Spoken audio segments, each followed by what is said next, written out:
we talked about this before.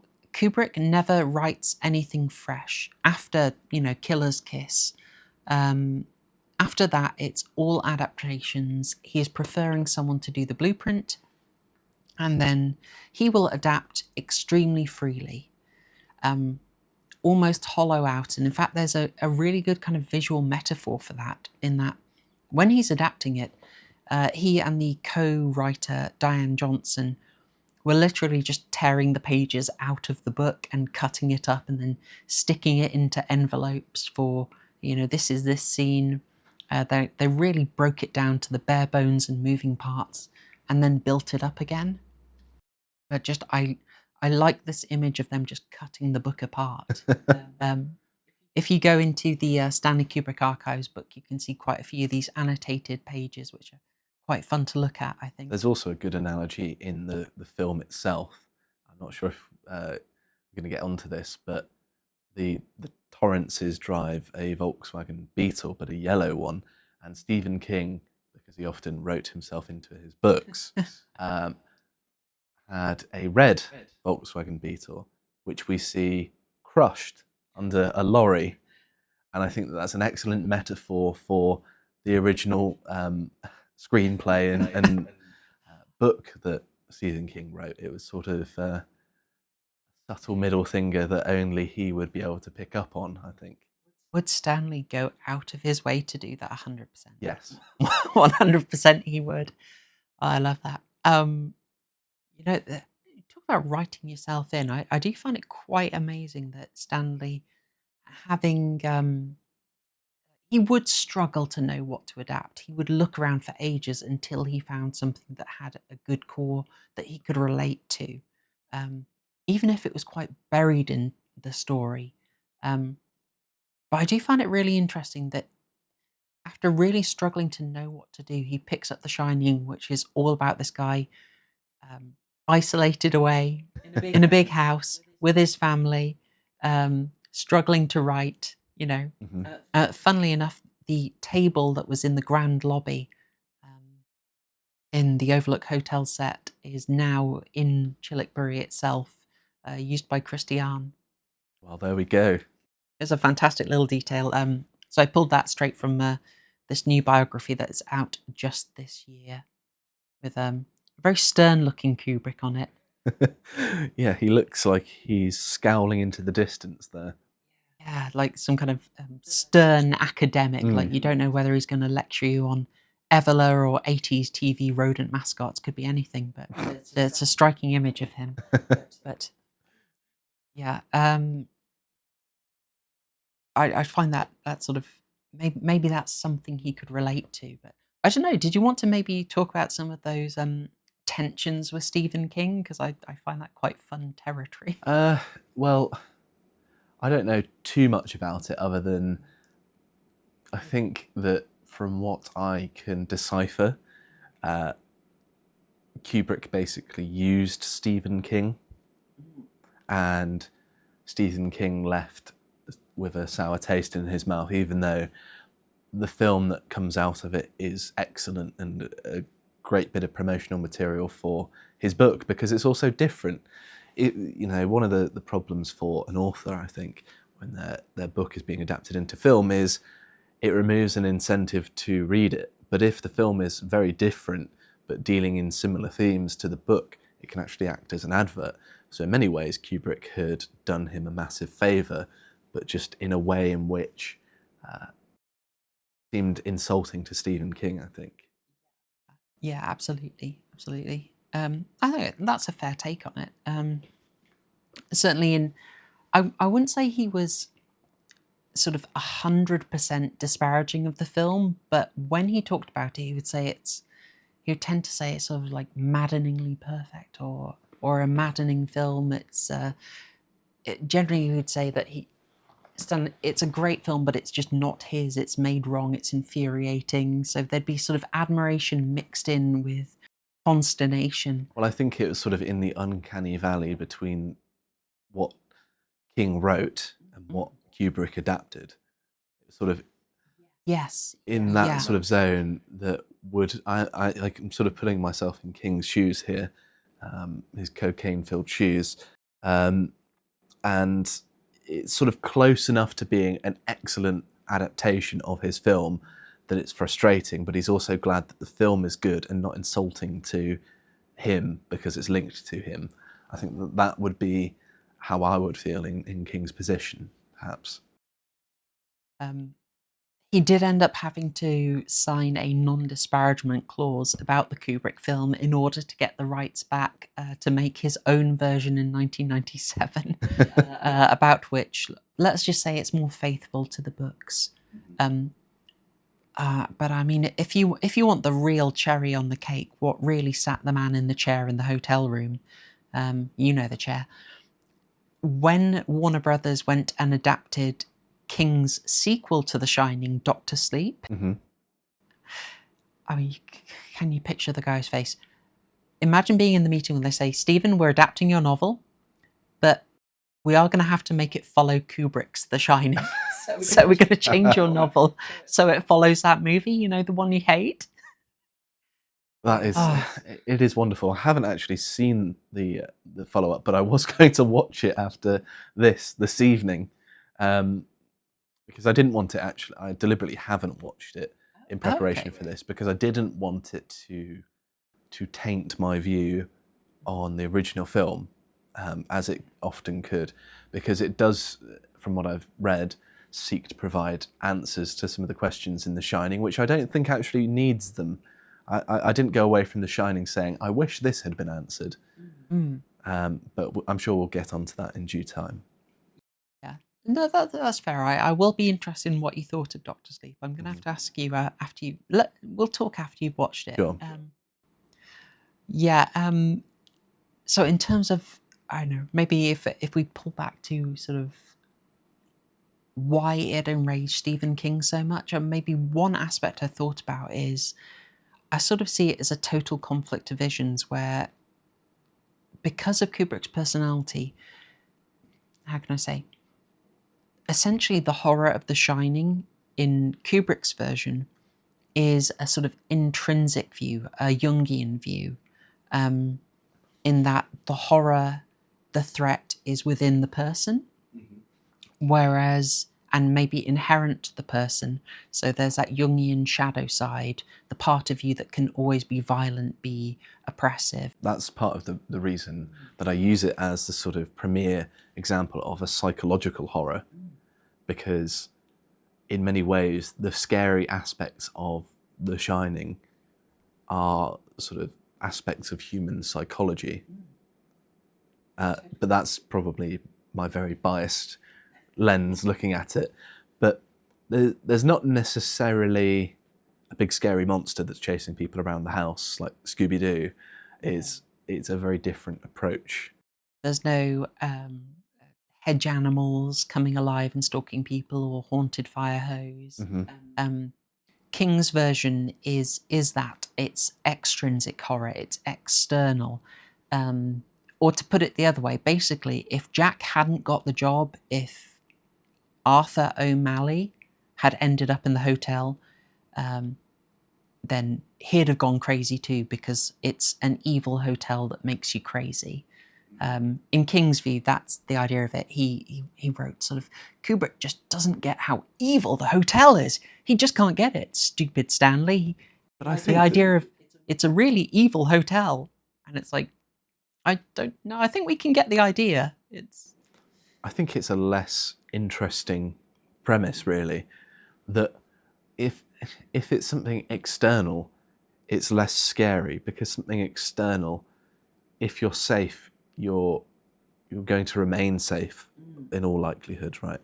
Whereas if it's internal, if it's in your own head, then it can follow you around everywhere. And that's one thing that I think a lot of horror films have picked up on, that people move from the house because that's the obvious thing to do. If you live in a haunted house, it's not to live there, but then they follow them as well. And then all of a sudden, the horror is being specific to the person and the people involved. While if you're in those characters' shoes, all of a sudden it's more scary because it's inescapable. And if you're dealing with psychology and the human condition, well, there's no way of escaping that, and so it makes perfect sense that you frame it in that way. Yeah, completely. If you can just kill the monster, if you can just burn the hotel down, and then it's a happy ending, you relax. Whereas if the monster stalking you or the curse upon you can't be easily removed, has to be, it is doubtful, you're never sure if it's gone or not, you don't relax. It's more effective horror, it's deeper horror, and it's talking about something that feels a lot more real. I was about to say exactly that, if you make the horror film feel realistic, it makes it all the more scary because it makes it feasible, and then we empathise with the people involved more because there's less suspending of disbelief, and that is very important in a horror film. When you have, some of my favourites, the things like the Leprechaun, for example. There's a massive need to suspend disbelief, although I think there's sort of a bit on the nose. They know what they're doing. But part of the reason you have these horror films that are so bad they're good is that they haven't done this properly. And I think if you want to take a film seriously and see it as a piece of art outside of comedy, obviously, that is how you would want to go about it. And I think that's why you get so many hit and miss horror films. It's the ones that learn this lesson or not. It's a fair point. A lot of horror films aren't aiming to actually horrify you as well. They might go for a quick, get a quick jump out of you, like a roller coaster, but they're not really aiming to unsettle you and keep you awake at night, are they? Yeah, Things like well, Leprechaun, Friday the 13th, the conscious intention behind them is a lot more sort of commercial and quick, whereas something like The Shining is aiming to be unsettling, to leave you coming back for more, leaving you trying to work out what's going on. It also doesn't watch like you're watching something that has been produced with the sole intention of making money in the cinema. And I think that some horror films do suffer that, sort of, particularly in the modern day, very formulaic. They know what works. They've seen which films have been a hit and just emulate the stuff that works, which isn't a terrible philosophy, but it's not particularly creative or artistic or interesting if you like film. Yeah, yeah. I mean, gosh, I feel the need to come to the defense of my beloved genre, but yeah, there's a lot of I mean, I like horror films. yeah, there's a lot of stuff that is churned out. I feel a lot of directors and artists in their genre sort of, how can I say, have to sort of smuggle the art in. A lot of Hammer stuff is like that. Like they were run on this brutal production schedule with almost no budget, and still people tried to find a way to smuggle something interesting in. Unlike The Shining, which is one of the big overruns of production. That's another thing we saw as a sort of continuity for Kubrick here is we get our really long overrunning production happening here. Very notably on this one, burning the set down did not help. No, I remember reading about this. Yeah. People saying that the production itself was cursed and things like that. Yeah, I mean, it's only looking into how it was made that it really surprised me that it wasn't on location. In fact, almost nothing is on location there. Kubrick did not go out to America. He had Leon Vitali and a couple of other assistants, their names escape me, I'm afraid, go out there scouting because by this point Kubrick really didn't want to leave Chillickbury. You get a different impression from different biographies. So the John Baxter has him portrayed as a lot more nervous, a lot more paranoid. Whereas the Colker and Abrams really put the move on, the decision onto his family, that they weren't keen for him to go. I could go either way on it myself, to be honest. I think also, if you're a man like Kubrick who values precision, perfection, and information, he kind of just wanted to be where he'd centralised all of the information. He wasn't making films in the internet age where he could Google it, he had files full of stuff. And I think that he would have justified it by saying, well, the quality is contingent on me having access to the resources that ensure that it's a quality film, because I portray my vision as accurately as I possibly can. And he'd probably already gotten, I get the feeling he'd already gotten used to outsourcing work at that point because he was considering so much. So why go out to Colorado? Why go all over the United States when I've got a trusted assistant who can do this? Also, if you're thinking like a businessman as well, it's much more efficient with your time if you send someone else out running errands for you effectively, and then you can focus on other things that might be more important in the grand scheme of things. Yeah, absolutely. I'd maybe like to talk about one of those assistants, if that's okay. So we talked about, what's his name? I've got it. Andrew Birkin was our sort of wunderkind last time in part 3. We'd sort of followed him coming to the fore in 2001 by doing some scouting that had really gotten Kubrick's attention.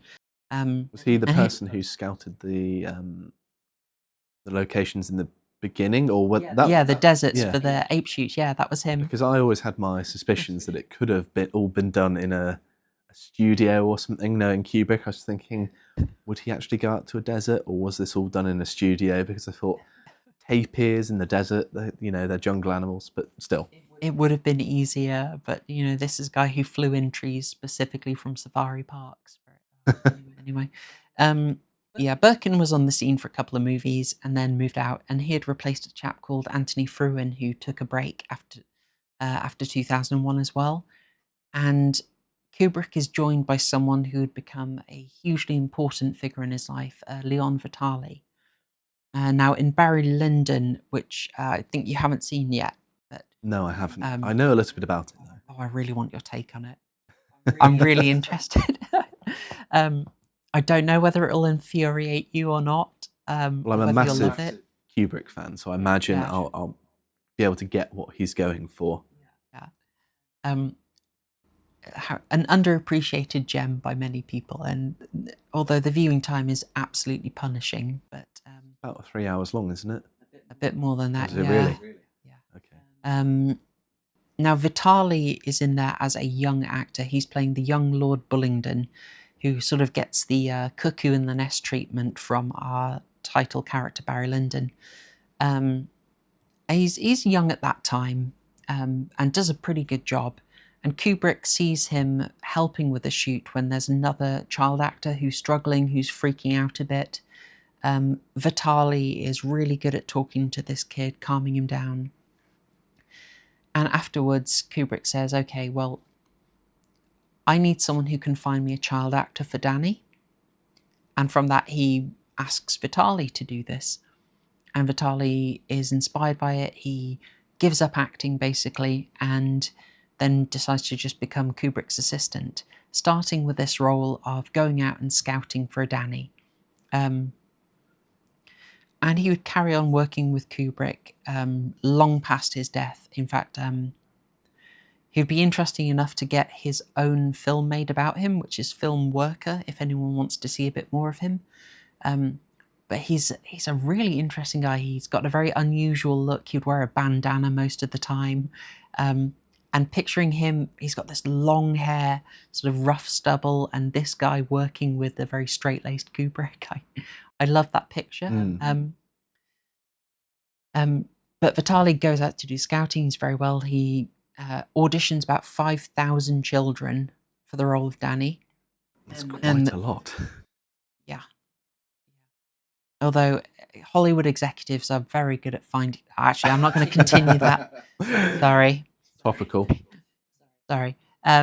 He sends a few hundred videotapes back to Kubrick and saying, you might like these kids. And from them, they get 5.5-year-old Danny Lloyd, who's never acted before, and is able to come aboard as Danny Torrance. And well, he didn't have to change his first name. That's already a good start.